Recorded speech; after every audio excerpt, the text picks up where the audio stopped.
Welcome to Fishing with Steve D, very first podcast. And as you see, I'm wearing my Irish colours for those who are Irish descendants. Happy Irish Day for yesterday. It was a great night last night. We went out and we partied and we had a great meal and we celebrated St. Patrick's Day. So happy St. Patrick's Day to all the Irish people and in our community. Okay. Very exciting news, guys. We are doing our very first podcast on YouTube, video podcast. So you'll be able to watch the video of this podcast. As we break it down a bit more, we get a bit more personal. So I hope you really enjoy this new Fishing with Steve D podcast starting right now.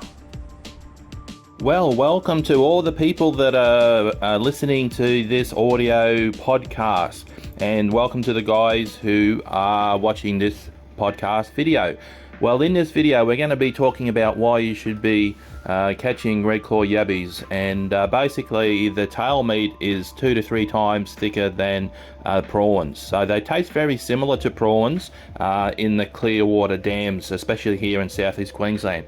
But let's jump into the rules. So the natural waters of redclaw are up the top of Australia, the tip of Australia, in the Gulf of Carpentaria, and in the southern end of Northern Territory. So in this area they must you must only catch 40 per person in your possession at any one time. This includes your esky and fridge and freezers. So but when you come out of this area, the Queensland fisheries have declared the redclaw yabby as a pest, and like any pest they advise not to return it to the water at all in Queensland unnatural waters. So in natural waters, 40 per person in your possession any one time. In unnatural Queensland waters, you must not return them to the water. This includes the young and it also includes the females with eggs or berries. Okay, the other big rule change came in 2022 when Queensland Fisheries made it the rules.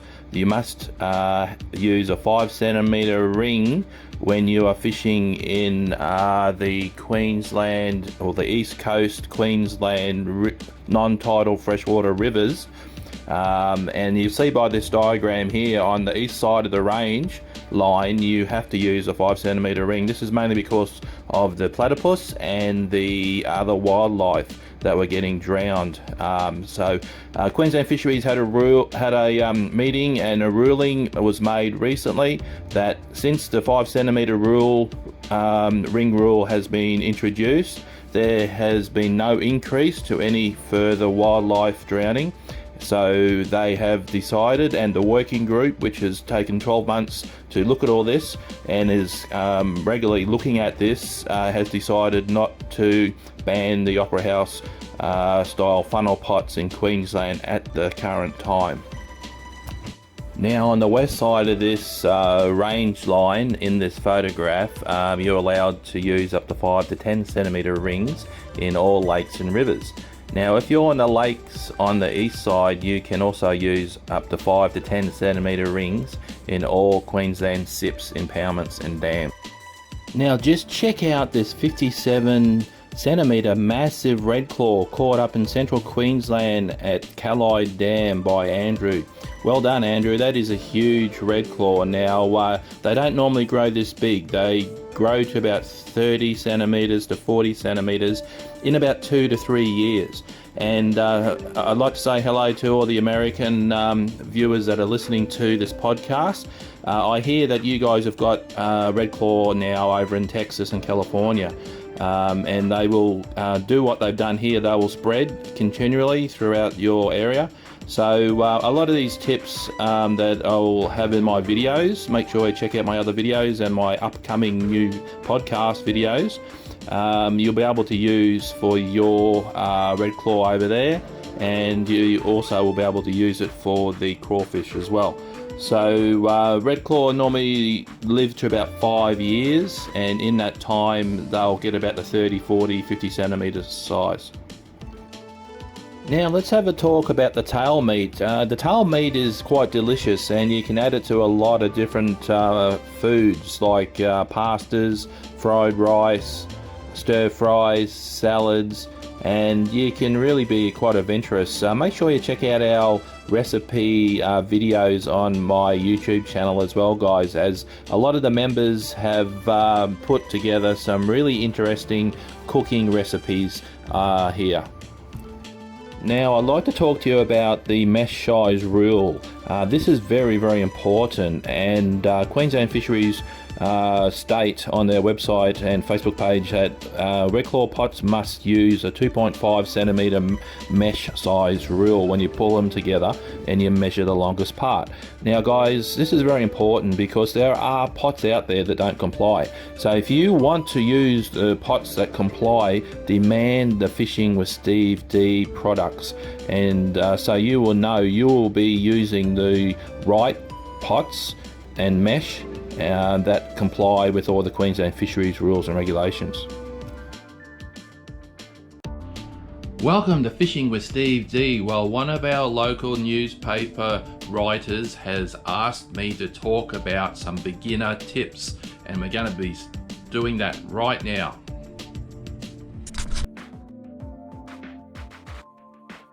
So as a beginner red claw angler, one thing you must be very, very cautious of is their claws, because their claws, they don't crush like a mud crab, they cut clean like a pair of scissors, and it can be quite painful. So in this video tips, tip one is to watch out for their claws, and to pick up the red claw, the best way is behind the head, because the claws cannot get behind their head. So if you pick them up behind their head, this will be the safest way of doing it. Now, another defensive mechanism and tip number 2 of the red claw is they flick their tail to make a big clicking defensive sound to wear off predators, and it's easy to balk when you're picking them up and you go, oh my gosh, what's that, and you could drop them. But after going red claw fishing quite a few times, you will get used to this tail flicking or clicking sound, and you will start ignoring it and you will stop balking. When everybody starts, it is easy to do to balk when you hear that or see that tail flicking, and a lot of the times you will drop the red claw. But the more you do it, the more you will start ignoring that.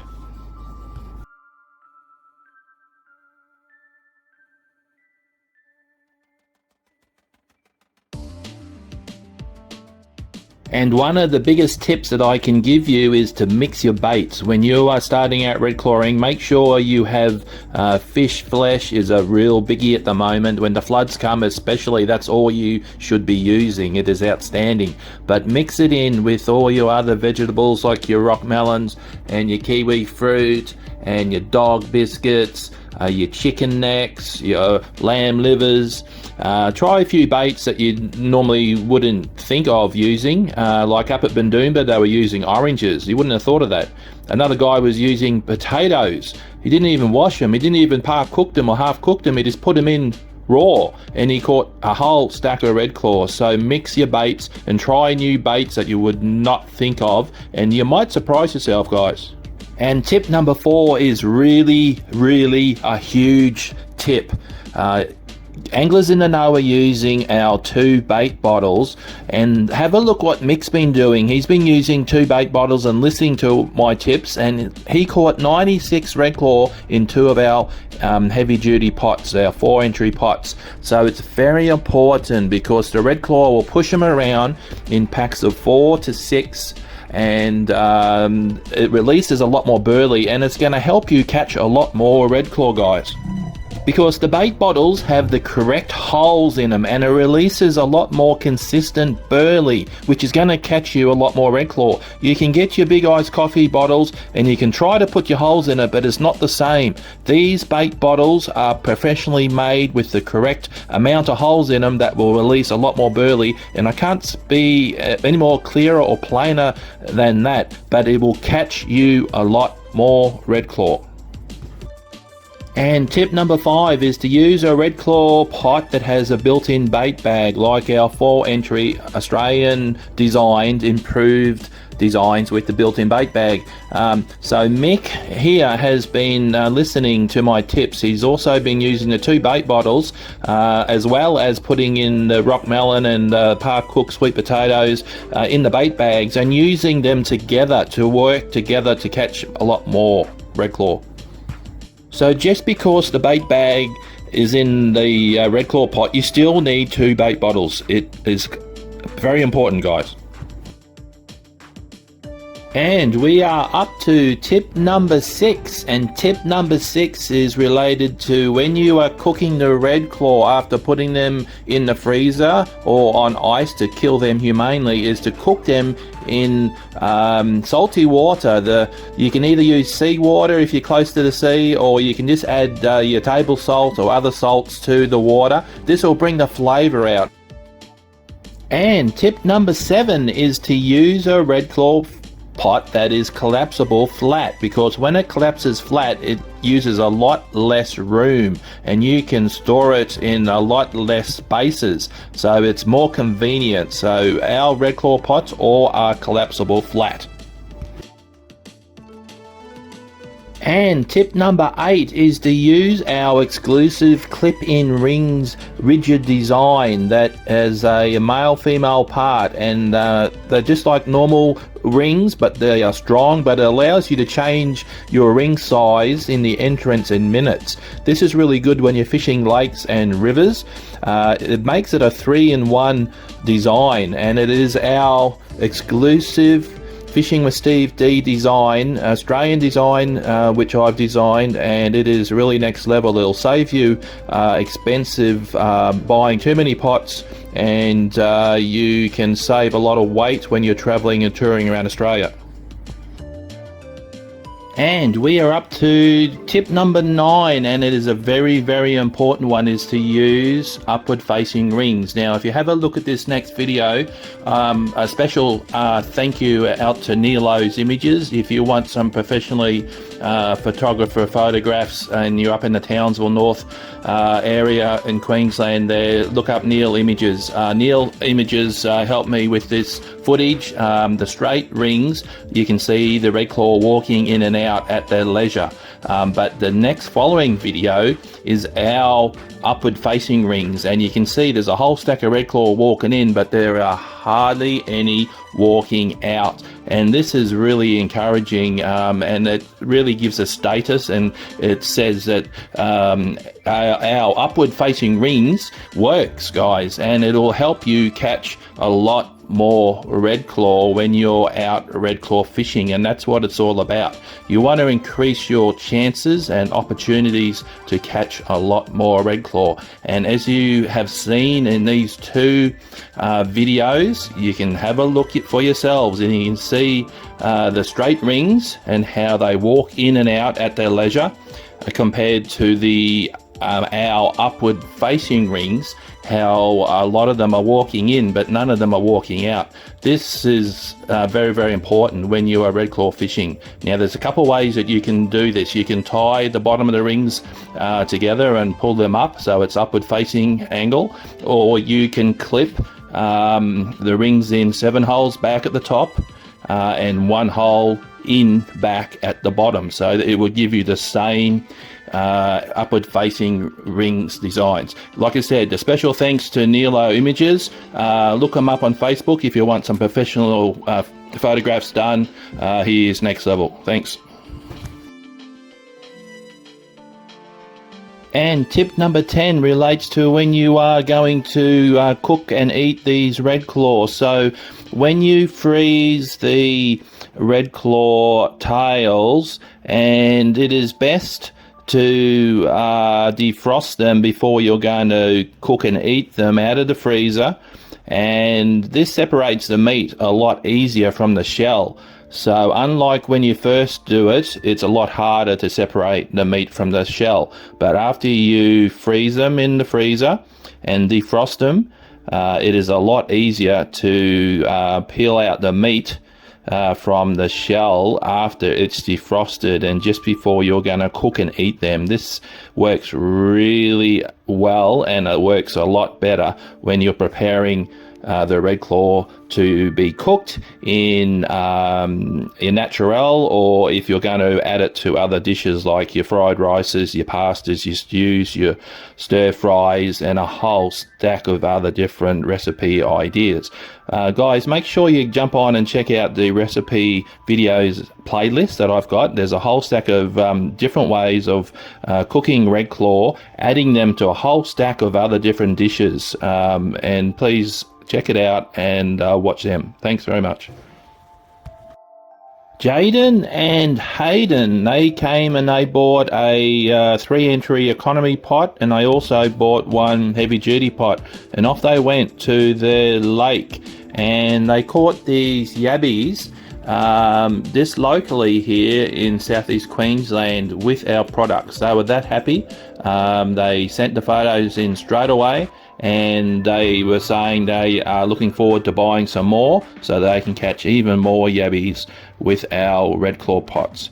That's great news. Well done, Jaden. Well done, Hayden. If you would like to fast track your red claw catching, well, I've got an ebook only for $12.10, and it's got 37 pages of heaps of tips and how-to. In this video, we're going to be talking about advanced baits, and baits you don't often hear about, and we're starting right now. In this video, we're going to talk about advanced baits and baits that you don't often hear about for red claw yabby fishing in Queensland. Choosing different bait types during the year and certain times of the year can affect the amount of red claw yabbies that you catch. In this red claw yabby advanced bait video, we will dive deeper into different types of bait and different times a year for your best results. So do you often wonder why others are catching a lot more red claw yabbies and you are not? Well, it could be a simple thing as choosing a different bait, or using a few different types of baits mixed in all together. Now we're going to be diving into that in this video, and we're going to be looking about different ways how you can rig your baits, and so I hope you really like this different video. That is a video with a bit of difference. So any comments or any questions, put it in the comments below and I'll endeavour to answer them accordingly. Now, this very first tip I would like to get out of the way nice and early, and that is when the waters come up and the flooding rains come, the best bait to go for is the freshwater fish flesh by far. So try that, guys, and it'll work really well. Now you can mix that with other baits, but it's very, very important that when the flooding rains come, fish flesh is simply outstanding. And here is a bait with a bit of difference. This is ox heart. Another good bait is ox liver. Now you don't often hear about this, but this is tip and bait number 2, worth a try. It catches a lot of red claw. The red claw absolutely love this bait. Now, tip number 3 is go to the supermarket and buy the corn cob bags. The small cobs of corn are simply outstanding bait for red claw. I've had a customer recently and he swears by it. He catches hundreds of red claw by using corn cob bought from the supermarket. Now, tip number 4 is the good old faithful dried dog biscuits, or in this case, dried cat biscuits. Now, if you go to the supermarket, there are different flavours. One of the most outstanding flavours is the second bag here of seafood, because it has meat content mixed in with prawn flavour. And I know a angler that also puts in tuna oil. He mixes the dried cat biscuits with tuna oil, and he has outstanding results in southeast Queensland on the red claw yabbies. Now, tip number 5 is to make bait bags out of shade cloth. Is a very productive way to catch a lot more red claw. It allows a slower release through the shade cloth holes, and one of my customers says that this works really, really well for him. He catches a lot more red claw using the shade cloth, bought from the hardware, and they're easy to sew up. And yeah, so very interesting. Different point is to use shade cloth bait bags with a slow release. And for those of you who don't want to muck around with sewing and borrowing the missus sewing thread and needles and machine and so forth, I've got another option for you. These are bigger bait bottles that are coming. These can also be used for shrimp traps, if you just cut a hole in the end, or you can use them for bigger bait bottles. So the more bait that you put in your red claw yabby traps, the more red claw you're going to catch. So having a bigger bait bottle like these are coming, and they'll be here very shortly in April, and you'll be able to use them quite effectively to catch more red claw yabbies. And tip number 7 is a very unusual bait. You don't often hear a lot about this, but it's starting to get popular. They're catching a lot of red claw yabbies with the standard old eye-inches. They cut them in half, they put them in the bait traps, and they are catching a lot of red claw. Currently is one of the hottest baits up at Burnuma Dam. So tip number 8 is a very productive red claw yabby bait, and that is the overripe pumpkin. Now the more overripe you leave it, the more smelly it is, the better, and the more red claw you are going to catch. And if you also have a look in this video, you'll see there's a corn cob that I mentioned earlier. And bait number 9 is the good old mango. The mango cut in slices is a very productive bait for catching red claw yabbies, and brings very good results indeed. And best bait number 10, the good old cheese. Now you can just use the cheese in the supermarket. It is very effective for catching red claw yabbies. Now best bait number 11 is the sardine tins. Just put your holes in the tin and throw it in the red claw yabby pot, and away you go. They absolutely love sardines. And best bait number 12 is the good old zucchini. The red claw yabbies are vegetarian, and they absolutely love the zucchini, and that will catch a lot of red claw yabbies. And red claw yabbies are scavengers also. I can tell you from experience, they love meat. So in this video here, Devon is very good, but any other meat they absolutely love as well. Best bait number 14 for red claw yabbies is the tin wet cat food. Now just be careful of turtles, because it'll bring turtles in from miles away, but if that happens, you just change to another bait. Tin wet cat food will also bring out the bigger red claw as well. Now a bait you don't hear very often about is the bananas. Now you know what they say about bananas when you go fishing, it's bad luck, but I think it might be good luck for red claw yabby fishing. What do you think, guys?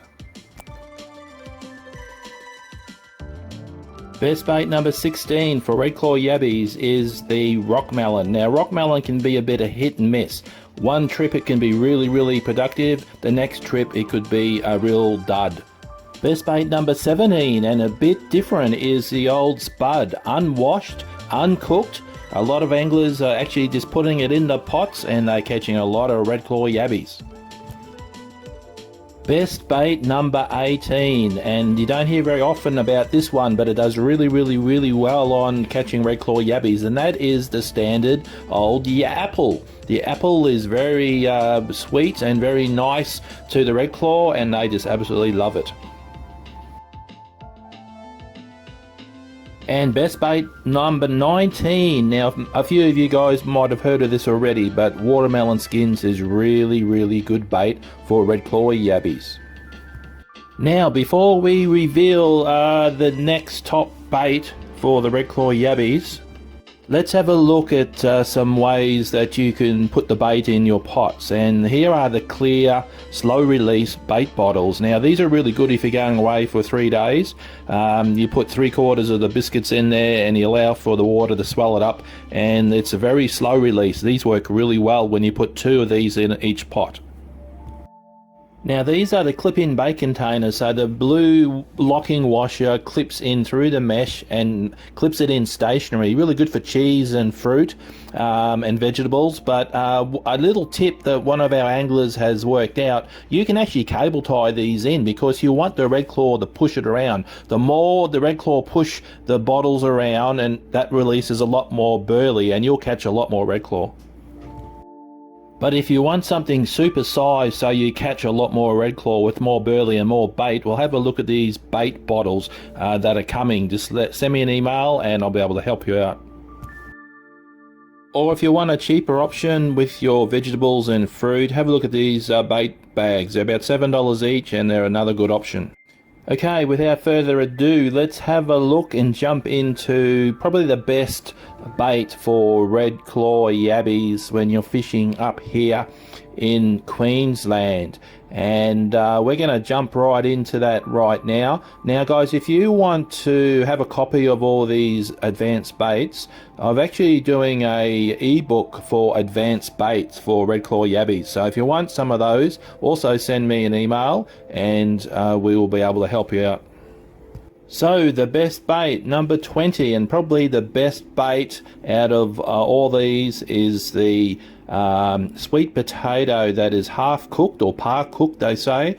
And the redclaw yabbies absolutely love the sweet potatoes. There's just something about the sweet potatoes that catches so many redclaw yabbies. Well, how about all those tips on different baits and the best baits for redclaw yabby fishing in Queensland?